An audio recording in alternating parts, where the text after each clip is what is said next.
Halloween Legend by Michael Sands. In the dead of night, when two worlds collide, hear now my tale, 'twill chill you inside. For All Hallows Eve, Samhain, Halloween, frees the fiercest phantoms that ever there's been. A young maiden fair had just completed her chores and just stoked the fires when burst wide the doors. "Quick, he is coming!" cried the master, so vexed the maiden was scared of what would come next.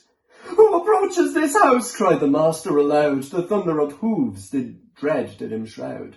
"'Tis I," came a voice. "'Tis time," it did say. "Revenge I now claim. Now you must pay." Then a neigh from a horse as back it did rear, with Bible in hand, said, "Get thee from here!" "Very well," said the voice, "but at 12 we'll return. Get ready your soul, for in hell you will burn." Away he did ride, swift into the black. The master and maiden both knew he'd be back. The master then spoke, "He can take her, not me, and I'll be free of the horsemen of Carnary." The shocked maiden heard his rantings and said, "The headless rider shall not have my head." To the kitchen she went in fear of her life, and armed herself there with a shining steak knife. From outside the door the master did plead, "Fair maiden, I order you, save me indeed. Give him your head, and forever they'll sing of the girl who sacrificed all for her king. For this Halloween night my doom now appears. This cold, heartless fiend has my soul in her ears. I cut off his head 10 Halloweens past, seems death did not take him. From hell he is cast." "King?" laughed the maiden. "You're only a wretch, and often me scolded as your boots did fetch. You gambled and drank and unfairly treated your friends and your family till all have retreated, leaving just him with this maiden he'd hired at the Owlmas fair when help he required. But more than help he was asking of her. Her head and no less would vanquish the cur." The candles and pumpkins flickered and smoked to deter other ghouls that Samhain evoked. The spiders crawled back to the dark of their lairs on hearing the clock at the foot of the stairs. It was 12, and as promised, one after the other, each chime freed a puka, a ghoul, then another, until in the house the two were outnumbered by creatures who before in the soil slumbered. The horseman returned. His cape billowed out and ordered the spirits kill with a shout. But the master overcame the maiden and sliced off her head like the carrots she diced. "Here, take her head and the brain you require. Now leave me alone, be gone to hell's fire." Out through the doors with her head held aloft, slowly he walked on ground damp and soft. The rider came forward and said once again, "You will pay twice for bestowing such pain. With this quiet girl no quarrel had I. Take a last look around and get ready to die." The master there dropped the maiden's fair head and turned on his heels. To his dwelling he fled. But the bars and the bolts he rapidly placed would not cure the horrors he shortly then faced. The puka sped easily in through the walls and grabbed open his throat as a scream he let fall, and demons there entered into his soul. His eyes became black, blacker than coal.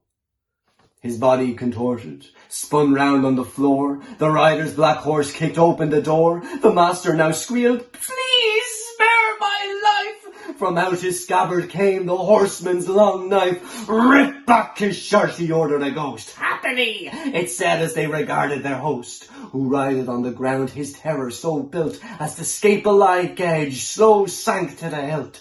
A twist of the blade for each of your sins brought screams from below, and from spirits' wide grins. I banish your ghost to roam round the glens with no prospect of rest until the world ends.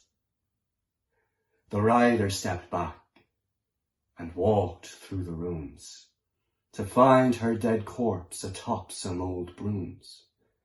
He buried it deep near the vanishing lake, so that men, maiden's work, would seriously take.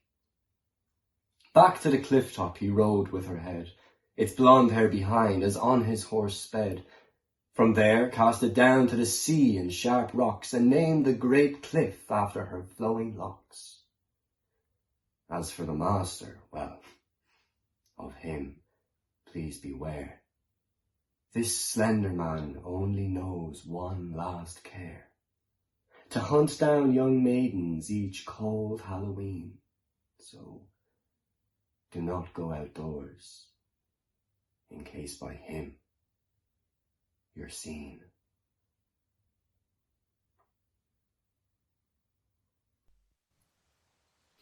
Father Devil, a dark story about white collars with a bit of red, by Armando Rotondi. When Father Abbot read the statement in the newspaper, a pleased smile flashed across his face. His lips arched, barely showing his very white teeth. And they were necessarily so white because at his age Father Abbot had no natural teeth, but only splendid, perfectly manicured dentures. They arched in an expression that, if he was not such a respected prelate within the community, one would have defined as evil and diabolical. Now, it is necessary to make two clarifications to better understand how events took place. The first is the kind of newspaper in which the above-mentioned statement had appeared. We will reveal the nature of the statement quite soon, do not worry. It was certainly not a first-rate newspaper, and the article was certainly not signed by any great journalist. And the statement was not even by any intellectual, influential representative from the world of culture or politics. The paper was rather 4 pages of religious information, quite niche. Even according to the diocese, a somewhat extreme and anachronistic publication. As extreme was considered he who had released that statement.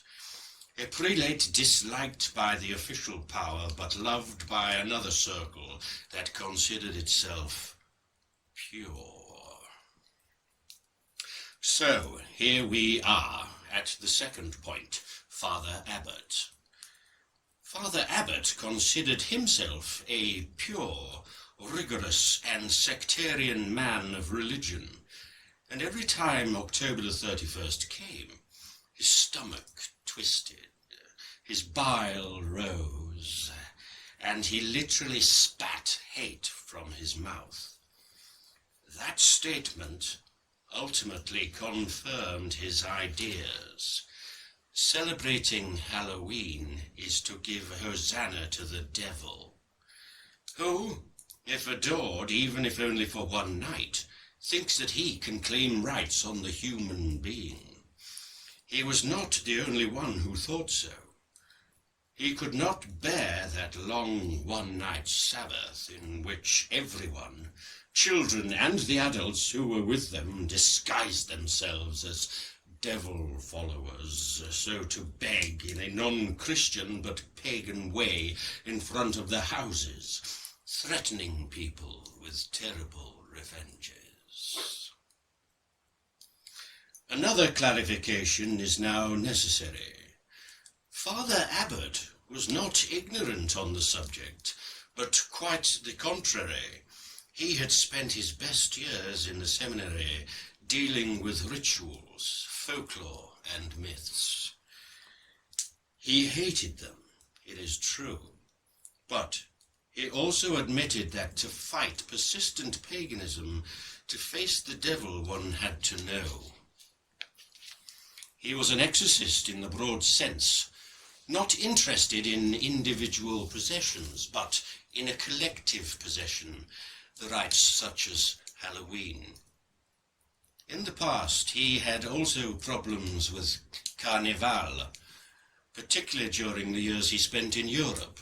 Then he managed to reach a compromise and accept that the Carnival, after reading and meditating thoroughly, Carnival, also of a clear pagan origin, had ultimately been accepted by the Church, and indeed promoted by the Church itself since the Middle Ages as an outlet for the population that would later return to being fully Christian.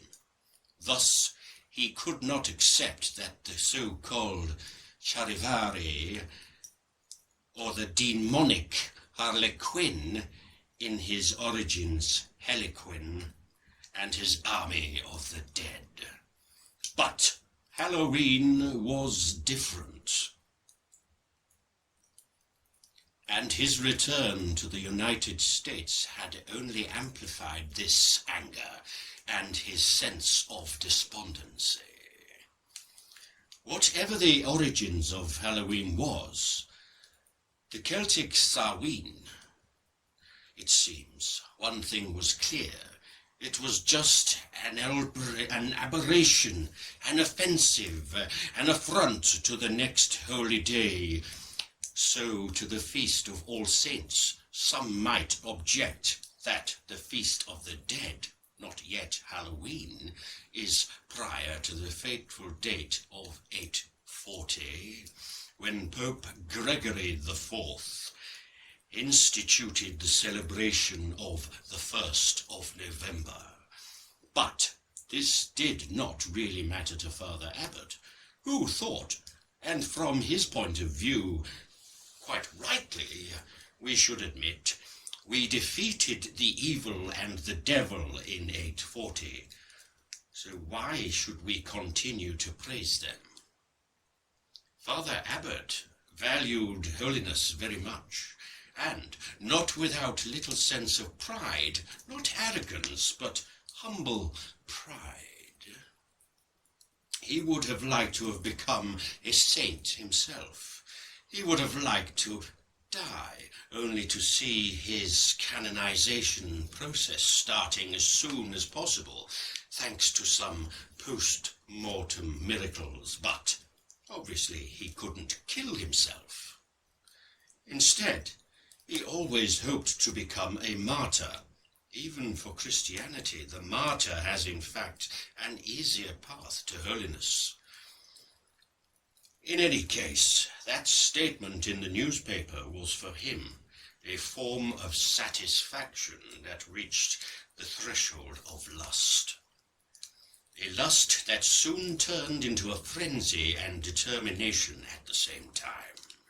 Perhaps there was a way to holiness, making Halloween what it was meant to be, the eve of the Feast of All Saints. From Halloween again, All Hallows Day, with hallow, which is, using the contemporary term, saint.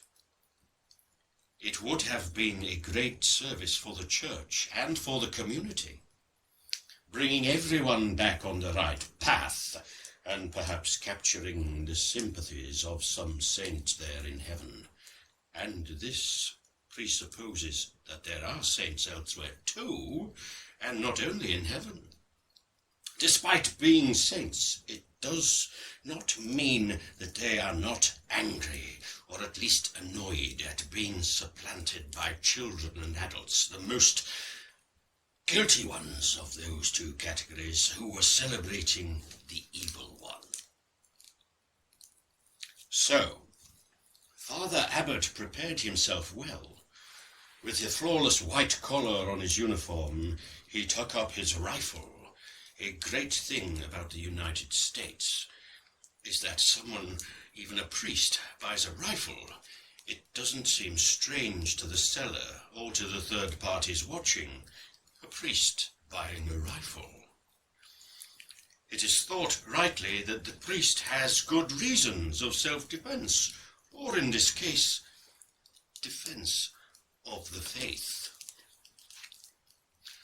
The newspapers spoke of the event using the most varied headlines.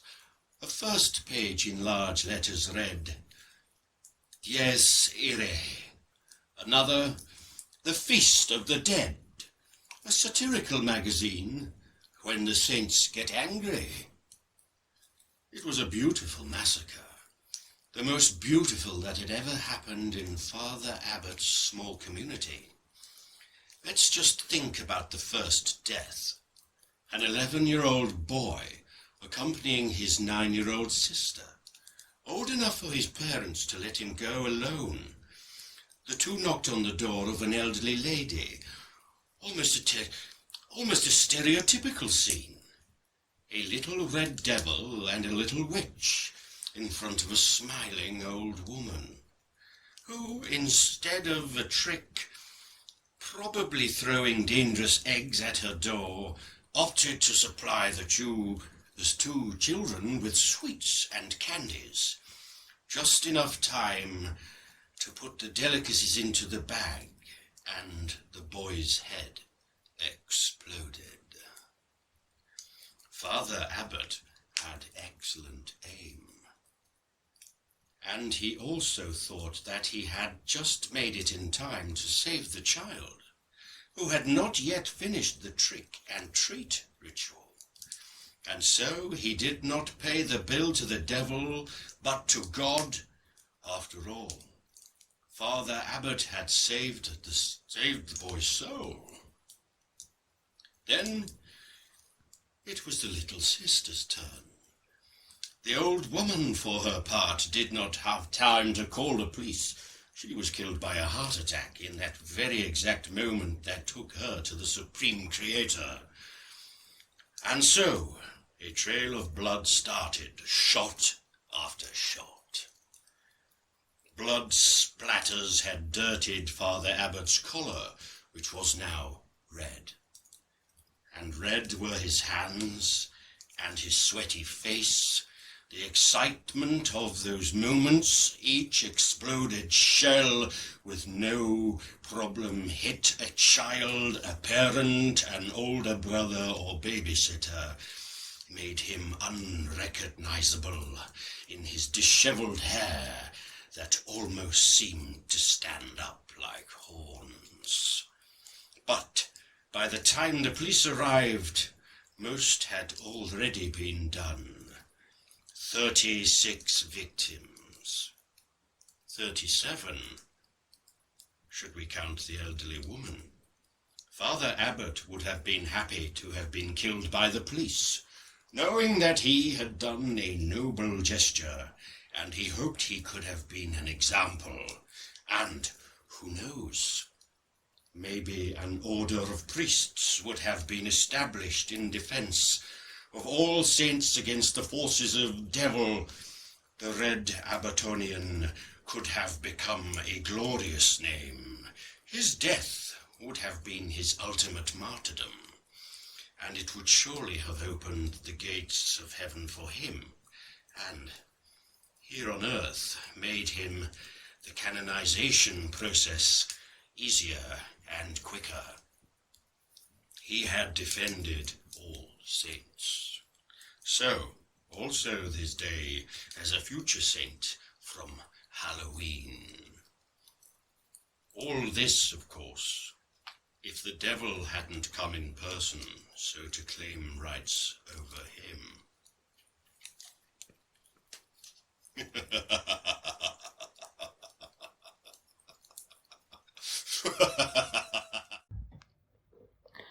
The Haunting of Sharon, Rectory, written by author and paranormal investigator Emma Louise Tully.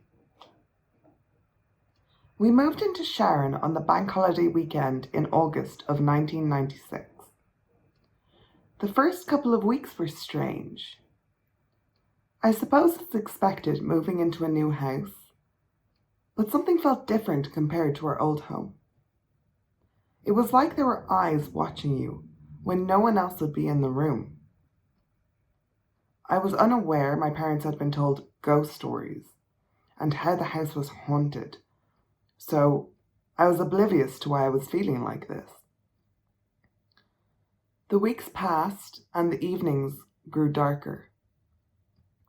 There was a lot of work that needed to be done within the house. My parents would spend their evenings and weekends painting and decorating. Even though the house was coming together, I remember feeling these cold spots in certain rooms. Not everywhere felt like this, but once you entered a particular part of the room, you could instantly feel it. It felt odd. I couldn't explain it. I was too young to understand otherwise. I was glad my bedroom was directly beside Mum and Dad. Without a doubt, I felt scared at night. I couldn't help but sit, wide awake, looking at the door that led to the back staircase. The door had a small window which was slightly frosted. I would picture in my head someone with a white face looking through the window directly at me as I lay there. My imagination would go into overdrive, and I'd scare myself so much that I would struggle to fall asleep. It wasn't long before school soon started back. Most days I would wake exhausted. I would look forward to finishing so I could get the bus to my grandmother's, just so I could lie on her sofa and fall asleep watching telly. Mum would pick me up on her way back from work around 6 o'clock, and we would travel home to the unnerving atmosphere that lay beyond the doors. It wasn't long before my parents realised the house had extra occupants, which they didn't expect. I woke one night by sudden footsteps coming up the back staircase. As I peeped my head above the duvet to look at the closed door, I expected one of my parents to walk through. But nothing. They seemed to stop just outside the doorway. I lay there and stared at the small darkened out window just above the door. If it was my parents, surely they would have turned a light on. Why would they come up the stairs in the dark? I didn't know what time it was, so I jumped out of bed to check if my parents were still in their room. But they were both fast asleep.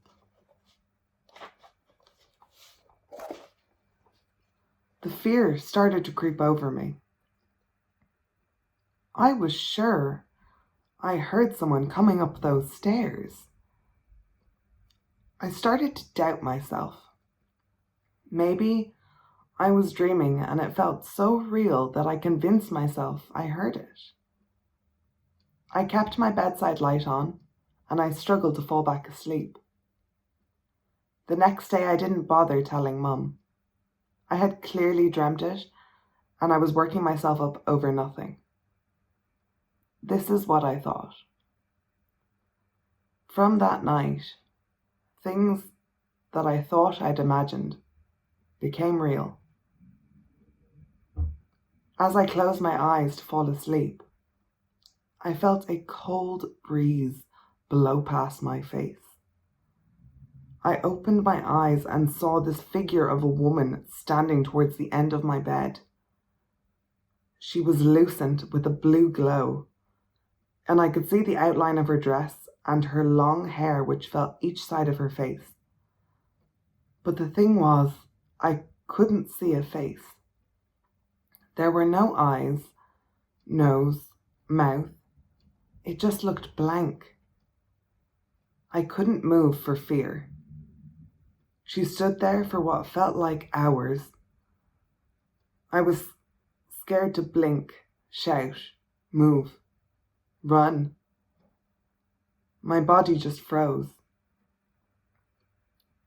I didn't feel like she wanted to hurt me, but to let me know that she was there. Within the moment, she was gone. I didn't sleep the rest of that night. I just lay there with my head under the covers, scared to move. I started to sweat, but I couldn't come up for air for the fear of seeing her again. I didn't tell my parents because I didn't want them to think I was making it up. I was hoping it was going to be a one-off. But little did I know, my parents were experiencing this same apparition. As the nights went on, seeing this lady became a regular thing. I dreaded going to bed at night because I knew she would be standing at the end of my bed. Although I never felt threatened by her, I still felt scared. When I told Mum, she didn't give the reaction I expected. She said she'd believe me but not to worry, that this lady meant no harm. Both my parents were experiencing the same thing but didn't tell me. Dad seen her roughly the same time I did. He woke with 3 knocks on the bedroom window. As he jumped up to check, he couldn't see anything. He was confused. Their bedroom was on the 2nd floor.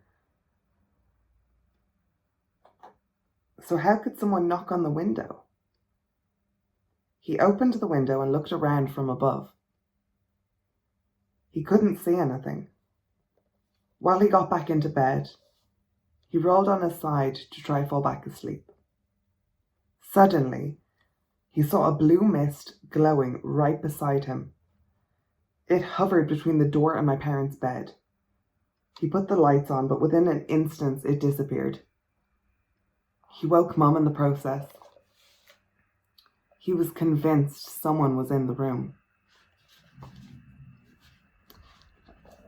Dad, being a pretty skeptical man, wanted to find the logical explanation before writing it off as paranormal. He didn't believe in the stories of Sharon. To him, they were just scary stories. Even though the men working on the renovations would tell him that strange things were happening, he would just laugh and tell them they were crazy. We were excited to spend our first Christmas in Sharon. Our house is usually the place to go throughout Christmas and the New Year.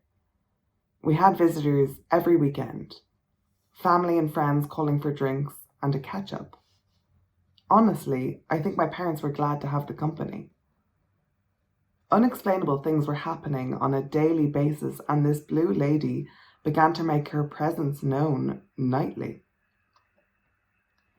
I think they didn't want to admit they were scared, but the level of activity started more frequently. The light bulbs started to blow every day for no reason. The only way I can describe it is when you walk into a room, turn on a light, bang! Suddenly there is a surge of energy too great. The bulb would just blow. You could almost feel the energy within the room building before it happens. From time to time, when I walked into a certain room, I could smell something revolting. The odor would be like something was dead. Whenever I told Mum, she went to check, the smell would go. It wasn't long after I mentioned this, Mum noticed the smell in different rooms throughout the house as well. My grandfather would come up every night to sit with us until the last person went to bed. He knew about the strange things happening, so I guess he was worried for us and thought it best to sit on for the company. One night, as we sat in the kitchen watching telly, we heard a door bang from afar. We looked at each other in shock. Dad plucked up the courage to go check. If anything, it sounded like somebody was in the house with us. When he came back, he said no doors closed. He said there were no doors closed. Maybe it was a draft blowing through the house. But I knew they didn't want to say anything in front of me. When I went to bed, I lay there, looking at the creepy window above the door, envisioning this white face looking back at me. Within the second, I seen this blue mist come through the closed door and slowly form in the room. I knew this was her again. I lay down quickly and pulled the duvet over my head. I peeped over the covers to see if she had gone, but she hadn't. I could see the mist form into a lady with a long, old-fashioned dress. She lingered for a couple of seconds before gliding across the room towards the threshold of my parents' room. I wanted to scream, but I couldn't. This seemed to be her pathway on a nightly occurrence. As the weeks passed, her presence grew stronger. I would lie in bed each night, hoping I wouldn't see her. One dreaded night, I felt the bottom of my bed sink, like someone had sat beside me. I lay there with the covers over my head. I knew it was her. I didn't look up. I knew she would be sitting there watching me. I heard a very faint sound like humming. What was she doing? Was she trying to comfort me? What do I do? But again, my body froze. It lasted a few seconds as I lay there under the covers, but she soon disappeared. She was clearly aware of her surroundings. But did she know she was a ghost? Did she think that we were intruders in her home? This was becoming unbearable. On evening, a friend of the family who lived close by called for a visit. It was like any other evening at Sharon. We always had visitors come and go. When my parents and their guests sat in conversation, without warning, the cast iron rack that stood on the island in the middle of the kitchen started to shake.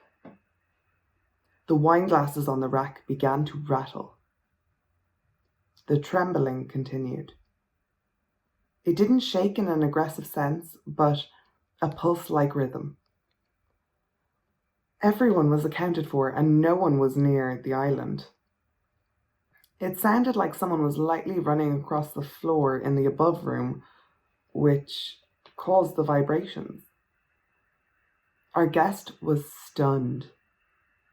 As they talked about what was going on in the house, I overheard Mum tell him about the night she woke and seen the blue lady. She stood glowing blue with her flowing dress and her hair pinned up in a bun. She hovered beside Vincent in bed.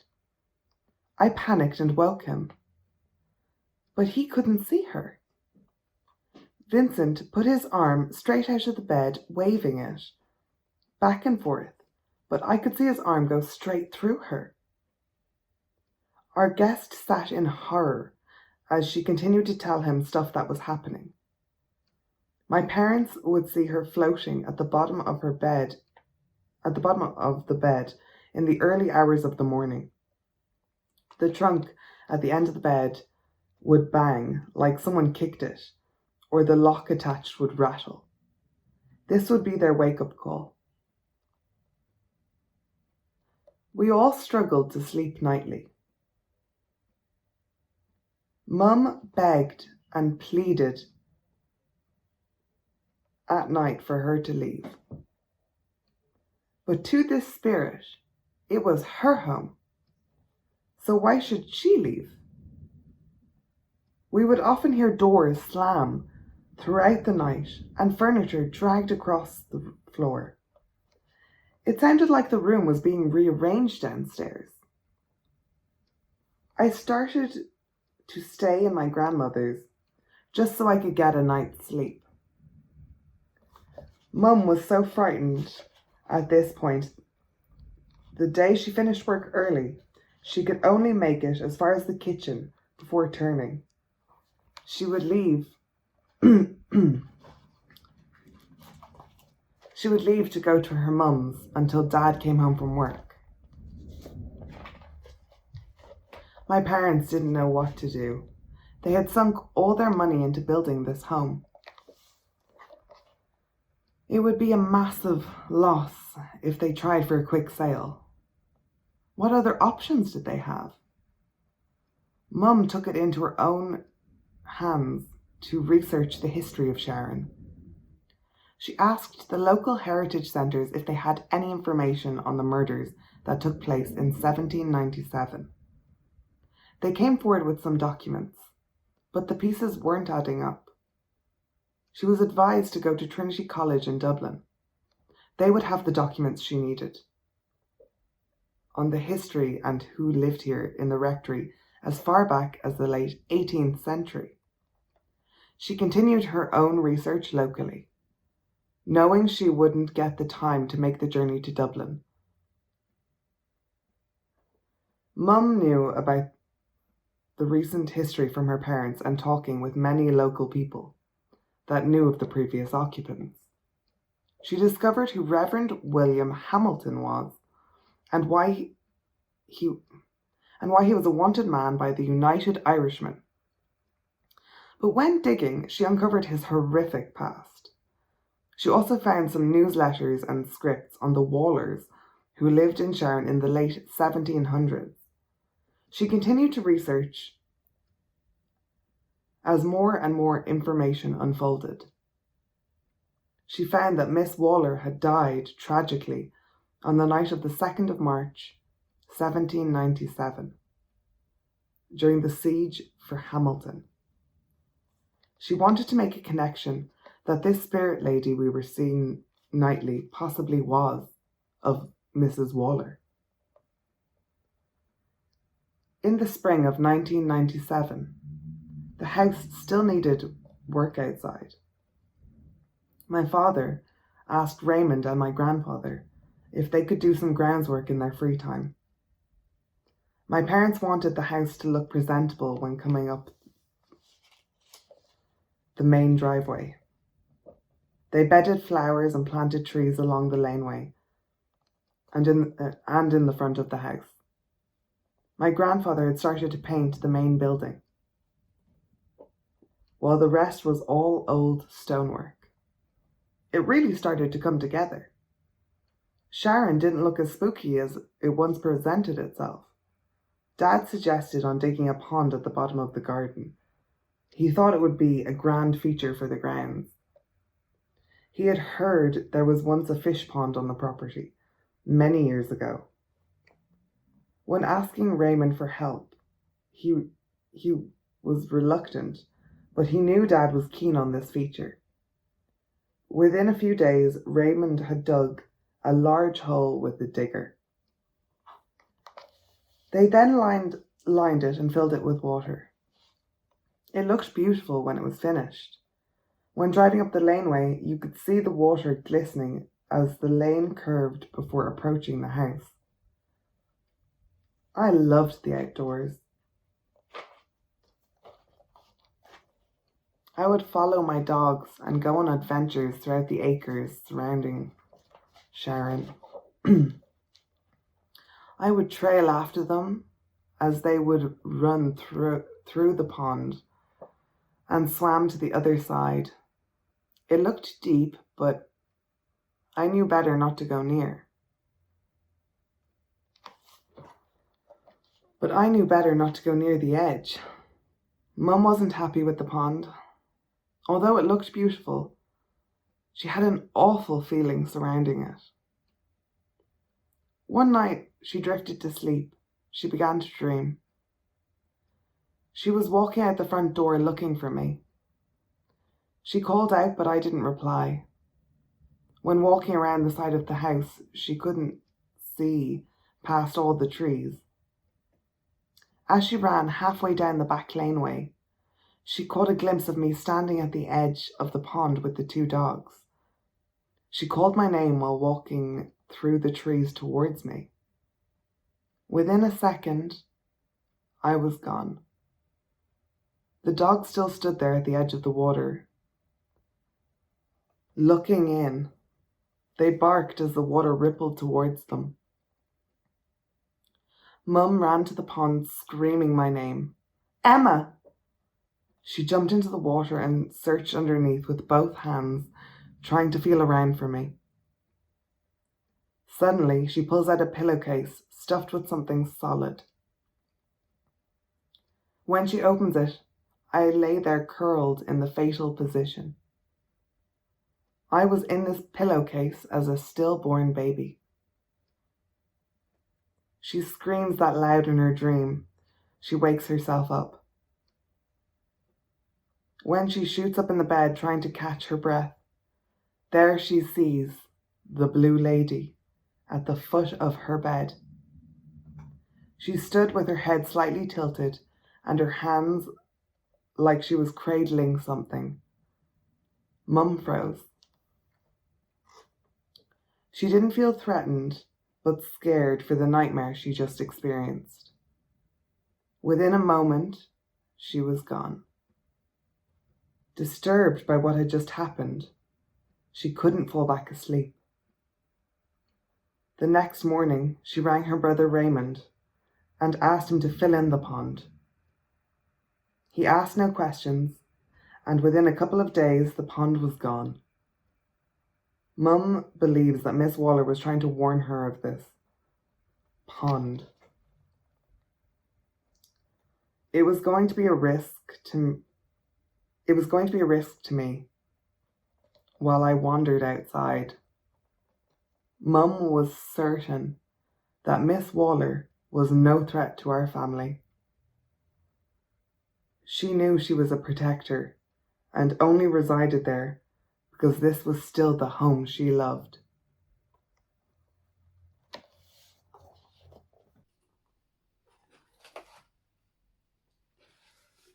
Clatter by Tzarini Meyler. My hands blister in the October air. The playground tarmac stings my backside, but somehow I don't want to get up. For a moment, I'm alive. Despite my Halloween hangover and evening rain-coated clothes, I feel like a king. Well, almost. I'm actually fumbling like a fool trying to fashion a cigarette for the most beautiful girl on my estate. What's taking so long, mate? Ain't you done that before? Of course I have, I say, feeling my cold cheeks burn bright. There, all right, might look a bit funny, but it'll do. Gemma's head tilts, taking me in, weighing me up. What's the matter, Sam? You all embarrassed? No. You are, you've gone bright red. No, it's just cold, that's all. I believe you. Thousands wouldn't. Before I can defend myself, a great beast of a brother comes towards us. Like an army leader, he strolls with his cronies on either side. They're marching in a line, straight-faced and serious. He wears a long leather coat, like an ancient cloak swinging gracefully around his broad shoulders. The leader of the pack. Mark is his name. We all call him Master. He deals in bulk packets of Spanish cigarettes, dodgy weed, and broken promises. My legs tremble as I rise to meet him. Towering at least 6'5", he can make any man feel like a mouse but me. 5'7", and with muscles that still refuse to show up, and mates that dropped me as soon as they heard my new postcode. Well, what can I say? He scares me shitless. But I'm mesmerised by him, nonetheless. I know what you're thinking, that I should grow a pair, man up. It's all in your head, my mum says. Preconceived fear, she calls it. You see, we moved to this tiny little town 7 weeks ago. I didn't know a soul. First thing I noticed was this permanent fog that seemed to be floating in between the identical houses. We were plonked into this red brick box like bits of broken old Lego. The council call it a home. I call it misery. Displaced and frozen from the lack of carpet, we only have each other. And Mum's got this permanent smirk stuck to her face. She can't fool me. I hear her cries in the night, and I can't do anything about them. Useless. That's what I am. Sorry, I'm bringing you down. Don't mind me. She's probably right. It's all in my head. I have always felt a bit unworthy. Like I don't quite match this planet. You know what I mean? So when Mark and the gang invited me in, it was like somebody finally turned on the electricity in my tiny little house. Said, "Sit down, mate. Make me a cup of tea." "You got it, pal," says Alan, Mark's right-hand man. Mark's eyes just linger on me. I swear he's got laser vision. Yeah, of course. "What's all this about, Mark?" says Gemma. "Nothing. Go home, Jen." "I hope you're not getting Sam involved in anything bad, Mark. He's a real nice lad." "I says, go home." Gemma sighs and does as he says. She kicks her platform boots in the grass as she walks away. Her movements play the melody of my heart. She takes a glance back to me, smiling ever so slightly. I go to smile back when Mark takes a step forward. "Oi, bright eyes. Stop looking at my sister, I'll give you something to smile about. I know what you're up to, and you can think again." "Sorry, Mark, no, we were just having a chat." "Oh, sorry, Mark." The others chime in like a chorus of 6-year-old boys. "Chat my arse. Come off it, posh boy. How much of a stupid twat do you think I am?" "Yeah, you're not in London, are you now, eh? Alan and Mike take it in turns to chastise me. Unsure of what the question was supposed to even mean, I open my mouth but decide against responding. "Right, enough of that, you knobheads. Time to get down to business." I passed Mark an envelope. I hadn't dared open it. It was something he'd ordered online but said he needed to use my address. He starts opening it up, looks around and snaps. "Well, huddle up then, you idiots. We don't want to announce it to the whole estate, do we?" They all lean in close, and the others hold out their hands like willing children, so I do the same. Mark places a pill in each of our hands and passes round a bottle of water. We're instructed to swallow it, but I'm not sure what to think. "Come on, Sam. Don't be a wuss. One little pill won't do you any harm. Or haven't you heard of fun down your neck of the woods?" "Yeah, of course I have," I say. Swallow it whole. Next, our hands are held out for a different reason. Mark gets out a small knife. We take an oath. "We are brothers in arms. We belong to the night, and the night belongs to us." A whirl of elation swings through me. Surely it can't have kicked in that quick. No, I'm just excited, that's all. It's like I've been waiting all my life for this. Screw everyone I've left behind. Screw my teachers, my mates, my dad. I'm ready for this grey little village to swallow me whole and make me its own. Nightfall hits, and we leave the edge of the estate. We're walking through the forest. No dog walkers in sight at this time. Alan cackles and howls, and Mike's snapping branches with exhilaration. Mark just trudges on with great purpose, head first into the depths of the woods. And me, I'm transfixed by the sky. My neck aches from staring up, and each shade of blue and black seems so fascinating, and the stars are warping into cartoon characters waving and glittering at me. My heart is pounding and my brain is buzzing out my forehead, but I don't care. I've never felt so free. So free, in fact, that I don't see where I'm going and crash straight into the back of Mark. "Shh!" he hisses. "Wait." We drop down into the blackness. His great hand covers my mouth. A light can be seen ahead. "Ooh!" A human wolf calls to us, like a sort of password. Right, get up, morons. Coast is clear. We follow the light until it gets bigger and bigger, brighter and brighter. We come to a clearing with a fire pit in the middle. At least 8, maybe 10 young men jump out of nowhere, cheering like mad. You made it, boss! Of course I bloody made it. Right, everyone, settle down. This here's Sam. He's new. And I want you all to give him a bloody good welcome. Their friendly words come to me like offerings. Right, Sam. Welcome, pal.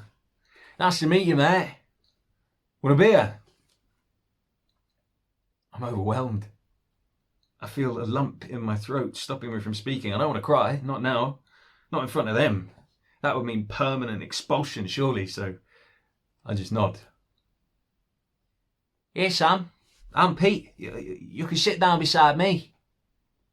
A boy with a goofy expression says, passing me a can of Tesco's lager. I follow him and together we watch the fire.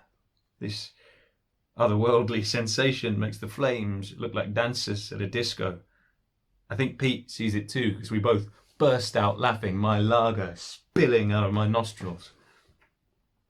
Hey, watch out you two, or you put the bloody fire out, Mike says, pointing at us with one hand whilst the other dips in and out of a massive bag of crisps. Mark clears his throat and whacks a long stick on a tree stump 3 times. The man I was once so scared of suddenly become like a god in my eyes. A wizard for our times, my drugged up brain decides. He steps forth into the centre, his beard catching glimmers of the fire's rays. We all know why we're here. Our beautiful town's gone to the dogs, quite literally. Jobs taken from us. Opportunities stolen. We are a generation of men robbed of our rights. Rejection, rejection, rejection. And I won't stand for it any longer. Will you? No! We echo in rapture. Gone are the days of men taking no for an answer. We will put it to rights. And we start at home. First this town, then this country, then the world.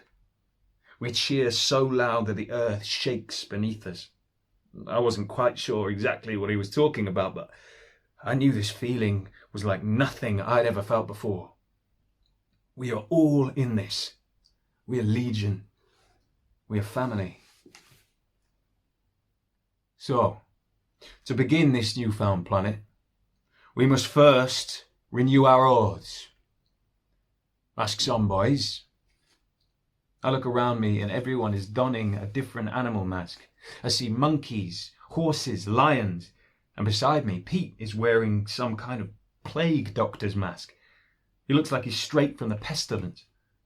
Their half-human, half-creature forms melt in front of me, and fear starts to creep in. Stop it! I mentally slap myself. They're just masks. They can't do anything. Here's Sam. Put this on. Mark steps towards me, handing me a carrier bag. Inside is a rat's face made of rubber. A rat? You always get the rat till you proved yourself. Well, how do I do that? You want to be like me? He asks, holding up a terrific wolf's mask. Well, tonight's the night. You can become whoever you really are. His voice is low, bending over me. He straightens himself up and addresses the crowd again. Isn't that right, lads? You want to prove you've got the heart, and you've got to eat one. What? My brain swells. You must be joking, surely. Oh, you spooked him now, boss. Shitting yourself, aren't you? Calls a monkey man whose voice can only be Alan. I put the hideous rat face on in defiance. Of course not, I say. Good man, Mark says. Right, bring her out. Within seconds, 4 boys leave the clearing and return carrying a large wooden chest. They place it down in front of the fire. My mask is clinging to my sweat-stained face so badly I want to rip it off and run home, but something within my very bones is also desperate to stay. Boys, this little beauty is pure magic. A real treasure. They all start laughing. Unsure of what's so great about this box with its battered edges, I just laugh along. Right, Sam? Open it up. Me? Yes, you rat boy. Open it up or I'll give you a clatter you won't soon forget. More laughing. I gulp and open it up. My heart leaves my body when I see what's inside. It's a woman, contorted into a shape not intended for humans. She's wrapped up in rope and blindfolded and gagged. I drop the lid of the box in shock. You've killed her. The words fall out of my mouth. No, she's not dead, you idiot. Not yet. Just having a little nap. More cackling. This isn't funny. Let her go, you twisted bastard. Oh, steady on, rat boy. We chose this offering for a reason. She's a fine example of what's wrong with the world. Beautiful woman. Could have had it all. Could have been a wonderful wife, homemaker. And instead, she's running around with men in the village, taking not one but two of our precious jobs, and brought her runt of a sprog with her, raising him to do the same. Oh my God. I open the box again, lifting my mask and taking a deeper look, holding her head. Mum? My so-called friends blur into one insidious demon surrounding me, croaking insults at me, at Mum. I take a swipe at Mark, but he just grabs me by the scruff of the neck with his other hand, lifting me up like some pathetic little dog. He spits into my face. Don't do that again! Do you hear me? What do you want from me? I'll do anything. Just let her go. Oh. Well, that's the very thing I want. If you want to be part of this pack, you've got to let it all go. All that weighs you down. Swear allegiance to the new world. If you can get rid of this silly bitch, you'll be stronger than even me. Please, stop. She's all I have. He throws me down. Oh, please, don't hurt Mummy, they all crow. Who'll make my breakfast for me when she's gone? I curse my blasted height and skinny frame for the last time and collapse into a sob. Bring the gear, Mark shouts as footsteps brush past my body. Poor Mum. I should have protected her. I shouldn't have been out at all. I should have stayed up and made sure she was home safe, like I normally do. Useless me, once again, trying to make friends. My tears become violent in nature, blinding my vision and choking me as the cries get stronger. I swear I'm no longer in my own body, but a stranger watching this pathetic mass of a boy swallowed up by terror and drug-fueled nightmares. I hear a loud thud and come to my senses. I look up, and they've chucked my mother out of the chest. She's splayed out like a rag doll, her face towards mine. I see her eyes flicker open for a moment. Mum, are you awake? I say in silence. She opens them again briefly and holds my gaze for a second. Like always, my mum knows what to do. Without words, her eyes bring me a message. I feel human once more as I get up. Mark, Master. Yes, rat boy. Are you done crying? Yes, yeah. I just had to think for a minute. I'm not used to this new way of life. But you're right. She's got to go. She's been holding me back for years.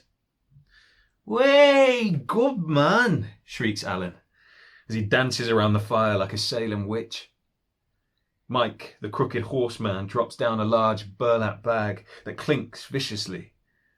He roars in ecstasy and pulls out 3 different knives. Which one will it be, boss? I've never seen a human sacrifice before, mumbles Pete in delirium. We usually only kill cats or rats. His words are intended to frighten me, but I'm not as weak as I look, not in my mind, and I'm going to save Mum, like I should have a long time ago. Can I choose, Master? I say, knowing full well who I intend to use it on. Oh, eager are we, Wat boy? Eager to prove myself, yeah. I'm not a rat, I'm a wolf, like you, and I deserve to be in this pack. Well, that's funny. Because anyone who kill their own mother for their friends is definitely a rat. What? He lunges at me. Grabbing me by the throat, he holds his other hand out as a command, and a parrot-headed boy hands him a large, rusty knife from the bag. Shit, this is it. I spy with my little eye. Oh, what do we have here? Another rat?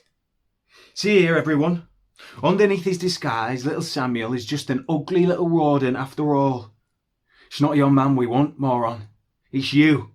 You think you can come here, all holier than thou with your private education and your Ponzi genes, thinking you can take our women, our houses, our jobs? What are you talking about?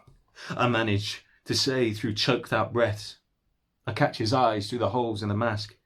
They're bright red and rolling around in his head. He's lost it. If Mark is in this body, his brain has certainly departed, leaving this devil man in its wake. Oh, we've got a better use for you. We're going to roast you like a pig. Dress rat meat up, bit of seasoning, presto, you've got bacon. More cacophonous sounds erupt. He's holding me up over the fire, the heat scorching into me worse than the humiliation. I think I must have died as the night grows darker and there's a sudden bang of total silence before I'm thrown back to reality by loud gasps and my own body crashing to the earth. Mark's heavy frame is squashing me. Did he trip? Shit! Let's go! They hear the boys' voices blending with their footsteps as flashing lights come closer. My mother is standing over me with Mark's stick in one hand and a knife in the other. What the? She looks like she's gone mad too. Her eyes are fixed on Mark's chest just about where his heart would be if he had one. She rips off his mask and plants the stick in the ground like a pike. She's now holding the knife with two hands. She's almost about to drop when I shout, "Mum, just stop! Just help me up!" She's sobbing and blubbering with anger. He would have killed you. He still could if you don't get him off me. He weighs a ton. Mark is starting to come round as my mum desperately rolls him off me. The clearing is now filling up with the promise of torchlight. Police sirens ring through the trees like a welcome rainstorm. Mum doesn't seem so pleased to see them. We've got to go. Now. She drags me backwards into the depths of the darkness. The forest is being swallowed up by smoke and the smell of burning rubber. All that is left is the master awaiting his sentence. No one to keep him company but the lonely wolf's head on a pike.